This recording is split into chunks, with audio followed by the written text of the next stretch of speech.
Nakigato wummula. Wa yamubuuza mutabani wange wamusonderako olina kyomubanja nti nedda maama olina kyomubanja nedda maama omwagazaaki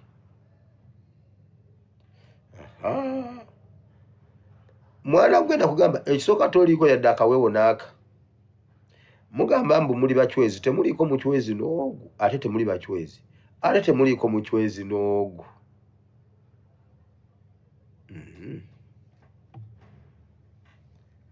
kale anti olina emmundu Nakigga mukuba essasi gwe kwata Nakigga omukuba essasi bw'omala omukuba essasi ojje nkulagirire Kyagulanyi waali kati omuntu yenna asobola okutuusaako Museveni His Excellency Kyagulanyi Ssentamu oba omukoze bulungi Museveni kwata ssente nkubire essimu nga bwe wali ozikuba luli nkubulire wooteeka ssente otambule ogende ozirekewo nze nkwate ssente zange nziteekewo nawe njagala sitwala ssente zange mu ssente zo mu banka zammwe bwe mmala ove ku ntebe kubanga kirabika nze bwe siire ku ssente za Museveni nze nsigadde bannange bizeemu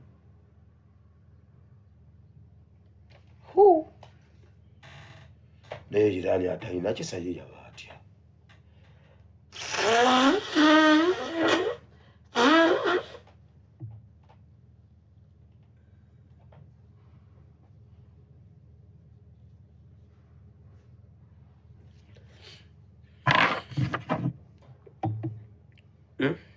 bannange jirani talina kisa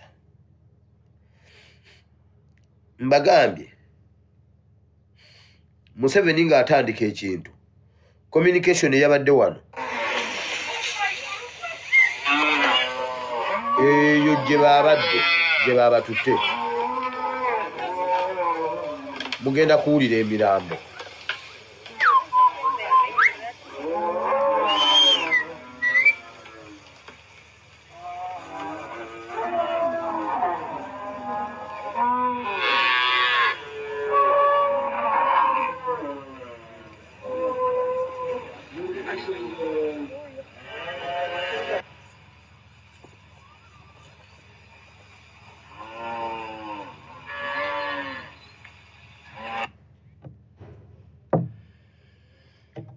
Nakigga towummula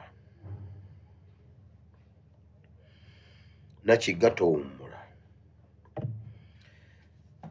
Museveni yagambye Russia emuyambe ne China bamubuulire ng'obudde bukyali bwe yamaze labayo wano You are now seeing in the Middle East the war between Iran and the USA and Israel.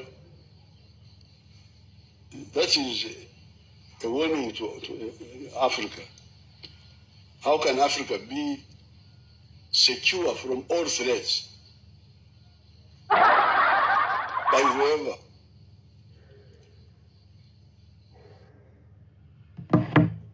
Museveni otidde ki ani agambye nti Africa eri under threat lwaki otwesibako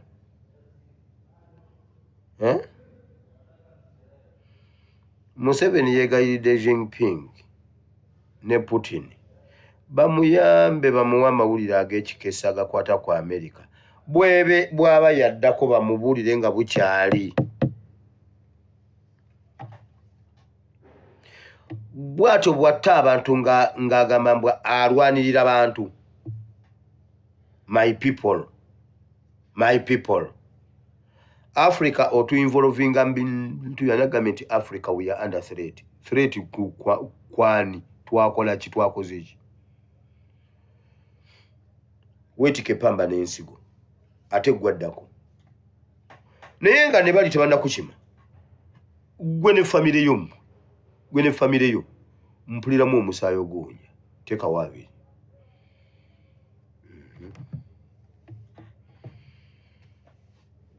anti ojoze bannamagye mutirimbudde bannamagye mulimu omusaayi oguwunya mu famire yo oba muzzukulu oba mukazi wo oba mwana oba muganda wo oba mwannyoko watch the space.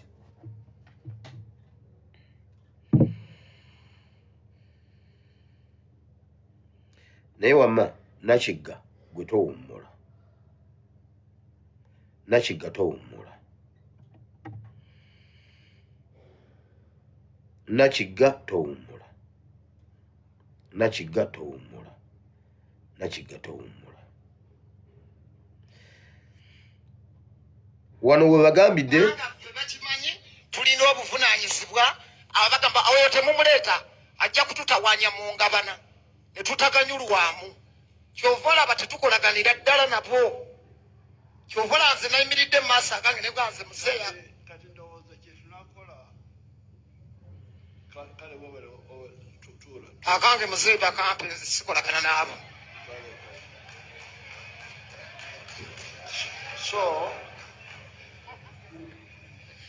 please muzeeyi njagala kutangazaamu kitono nsooka okwebaza okuwangula muzeeyi mu kutangazaamu sometimes nti wetutuuka mu maaso go buli omu aba n'ekigendererwa kyo oba akake okusooka muzeeyi nja kwebaza otuwa omukisa ffenna bannayuganda n'abavukano bawa omukisa nja kwogera ku bebekulu ne kenzo wamukwasa department ya music era akola bulungi era ayambye abayimbi bangi abayimbi boolaba abasinga bagenda ne bajjayo ssente abalala batadde mu rehabs baali baavaako bagwa eddalu abalaba abajje wansi n'abatufuula abantu abamu abajja ne mu uganda ku psychological n'abatwala mu nsi endala okulaba ng'agezaako nnyo kyekimu ne bebekulu abatwalayo ku psychological. no I know what I'm talking. Awo. I know what I'm talking. Yes. I know what I'm talking. Yes. Excuse me. Muzeeyi bano si bayi.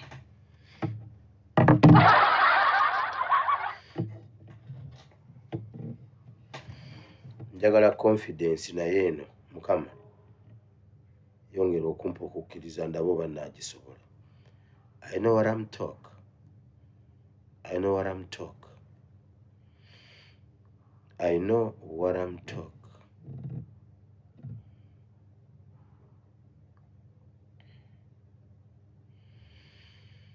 Kati muwulire ngenda kuva ku program kubasewulira bulungi naye tugenda mu kigambo.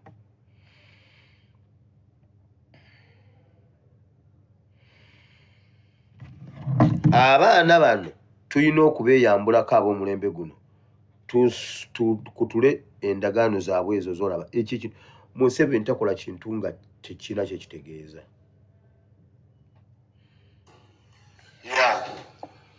Okay, thank you very much. Oyo yakulembedde project ye. Oyo. Good afternoon, Mama Janet. This is my first time seeing you.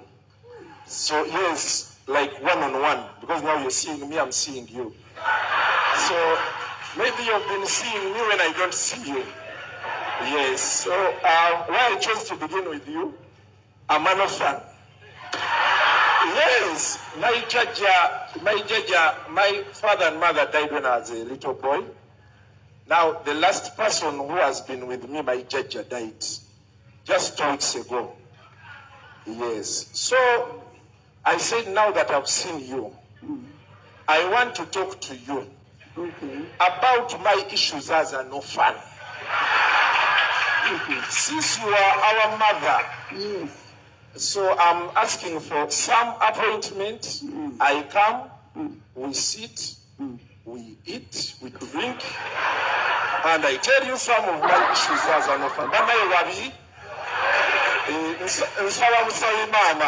Okay, I will is right. I will please take Mr. Kasuku. What are you?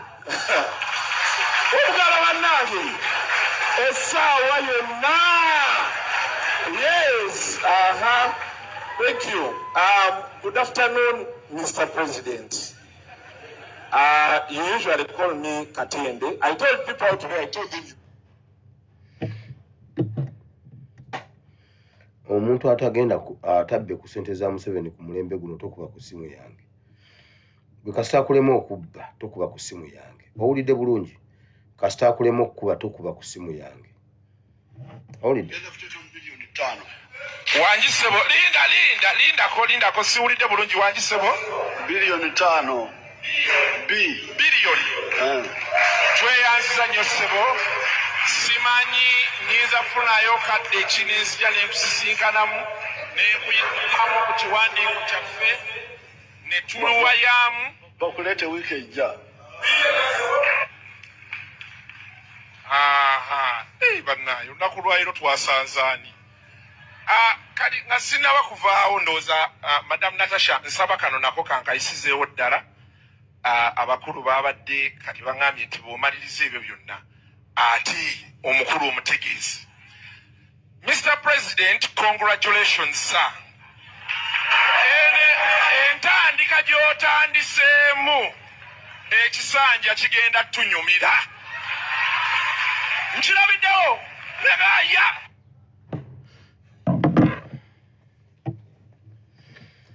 Aba UPDF gye muli mu biyunipooti byammwe musinika ebinnyo.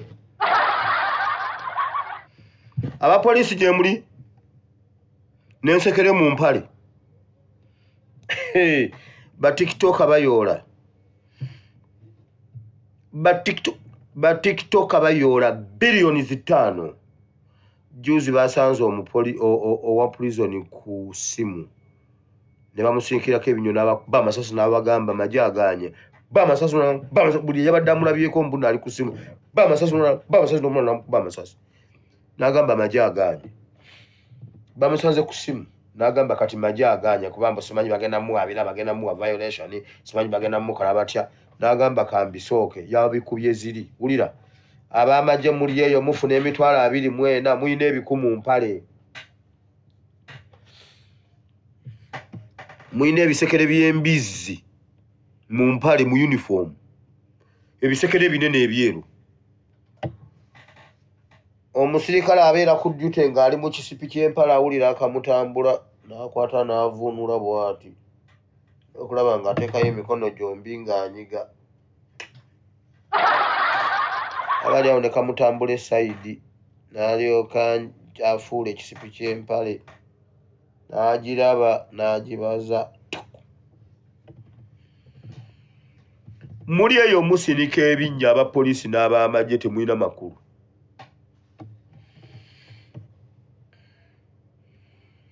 Abasawo n'abasomesa muli eyo musinika ebinnyo temulina makulu. Mulabye ba TikToka bwe bayoola. Twabagamba. Museveni talina ssente zikola by'amakulu. Talina ssente zikola bya ggwanga. Akola bitalina makulu. Nolabyeko bagambye.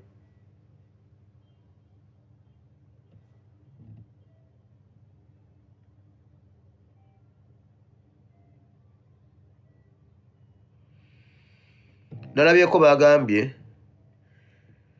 mbu twekuumire ku mikutu tusobole okumanya amawulire. Ng'ewammwe mujjako bujja intaneti. Ne bannange gavumenti ya Museveni musinika n'ebinnyo nammwe. Abamagye Museveni tayinza bawa ssente, tayinza na kubakolako yadde akamu bwe kati. Abaana bammwe tebasoma. Mukolera mu mbeera mbi. Musula bubi, mulya bubi, mwambala bubi, ssente wulira bye zikola. Kasuku omu, Kasuku atutte bilioni 5. Naye buli omu amulabye bubwate. Ate bakyakomawo. Baafuna dda yabongedde. Ate bakyakomawo. Abasawo mutudde, mu malwaliro temuliimu ddagala, temulina gloves, temulina bikozesebwa, naye muli eyo mwetuddeko. Kati ba TikToka kabagende bazirye. Naye nammwe abapoliisi n'abamagye abalina emmundu mu mitwe gyammwe temuliimu magezi. Ba TikToka basoma ki? Ate nga ye asobola okubeera ku media essaawa zonna z'ayagala n'ajjayo kyajjeeyo n'ajjayo kyajjeeyo ku end of the month ate ekisinga ekikyo. Naye bayibuli egamba nti omwe ataakozesa talanta ye bayibuli yamugamba bweti kubanga tobadde mwesigwa mu katono n'ekyolina kijja kuggyibwako kiweebwa alina. Kaabe genero ow'amagye ayinza okuba tasinga TikTok akufuna ssente ku online ng'ona ajeeza online gwe n'ojjayeeza omusaala gwo naye ate neeza gavumenti era bazikimye. Naye njagala okusaasira baana mmwe n'akatono ke mubadde muyina nako bakatutta ate nammwe. Museveni takolangako kintu kiyamba bannayuganda. Badde nyina politics mungi nnyo omuli n'owe Iran ku nsonga z'e Uganda. Museveni yatidde ebintu bya Iran yagambye Ayatollah bw'aba awedde nze nzirako. Ate empenda nnyingi katumalo zigobeera ziggweyo nja babuulira ekiddako. Kubanga ali ku bunkenke alinda ekigenda okuva mu Commonwealth, alinda ekigenda okuva mu EU, alinda ekigenda resolution nnyingi nnyo ebintu abiwulira wansi ku ground bitambula. Awulira president anyiza amapeesa gonna abuze kyokka mu ggwanga mwali abamulaba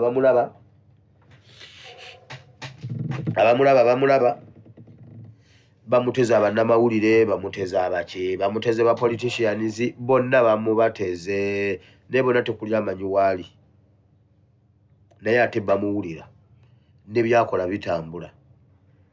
Okitegedde kati Museveni yakizudde nti waliyo amaanyi amalala waliwo omuntu omulala gwatasobola siba buguwa bwangatto ali emabega wa president. Bannayuganda muwulire ebintu by'abakasukwa ebyo biringa ebintu by'okusaaga naye Museveni agezaako kukola ndagaano n'omulembe gwaffe kuba yali amanyi yaguleka yali amanyi yagusula eyo tegulina makulu bwe gwazuukuka ne gusituka kati agezaako okufuna abamu ku ffe akole nabo endagaano nga ya mulembe mulamba. Olumu yali mu bimitingi byabwe n'agamba abantu be nti nze nakwata omulembe ogwange era nakati nkyagulina mu ngalo mukole ku mulembe gwammwe kuba sinze njo guba kontrolingira. Bwe tulemeddwa n'asalawo ajjeeyo obwanga bonna bakuŋŋaanye mwenna ababadde awo tewaliiko n'ogu Museveni gw'ayagala naddala nga waleba gwe liri pazo nkusaasidde. Ebigambo bye wayogera nga oli mu Nuupu ebigambo bye wayogera okusooka nga tukyali mu people power Museveni abijjukira era abimanyi. Ebigambo byonna byezoyogera nga oli mu Nuupu Museveni abimanyi nkukakasa. Ashibaka Kataliwa mwagenze ne Ashibaka Kataliwa omuloga alina emmere eyitabulwa gwatta. Ashibaka Kato aliwa Ashibaka Kataliwa omanyi lwaki Museveni nti yasonyiwa Ashibaka Kato? Mulindeko mugenda kulaba enkomerero yammwe.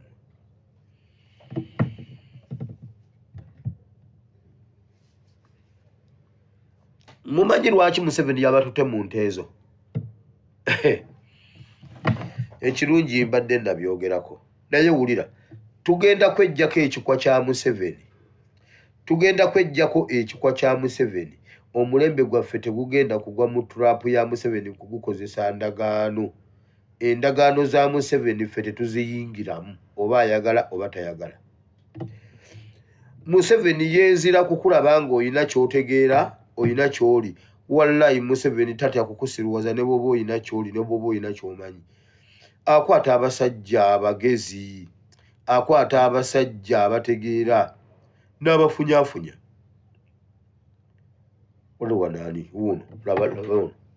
For example, telling the government that they should apologize for imprisoning you because you are innocent. I think that's not fair. The president is saying, okay, these are young men who were misled. Let them just come and say we were misled, and that is it. Because he cannot exercise the prerogative of mercy without admission. You cannot go for pre-bargaining because pre-bargaining presupposes again some bit of admission. Nsibambi musajja yasoma amateeka era abadde agasomesa ku university. Agambye tosobola gamba gavumenti nti ekwetondera olw'okuba yakukwatira bwereere.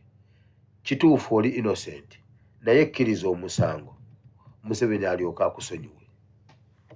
Musajja yasoma amateeka, munnabyabufuzi abadde ku opposition agambye abaana bakkirize nti they were misled.